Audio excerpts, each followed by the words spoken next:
இந்த வீடியோவில் நாம் eCom 365 ஆப்பில் எப்படி தங்கள் KYC-யை பதிவு செய்வது என்று பார்க்கலாம்.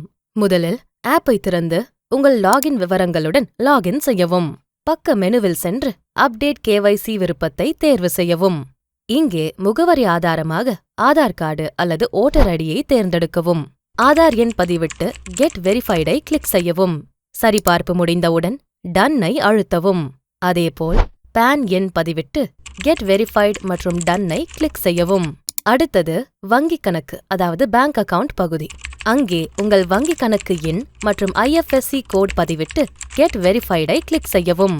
வங்கியின் பெயரும் கிளையும் அதாவது பிரான்ச்சும் தோன்றியவுடன் டன்னை அழுத்தவும். ஆதார், பான், வங்கி ஆகியவற்றின் அருகில் பச்சை குறிகள் அதாவது கிரீன் டெக்ஸ்ட் தோன்றினால் உங்கள் KYC பதிவு வெற்றிகரமாக முடிந்துவிட்டது. உங்கள் இன்சென்டிவ்ஸை பெற KYC கம்ப்ளீஷன் செய்வது அவசியம். நன்றி.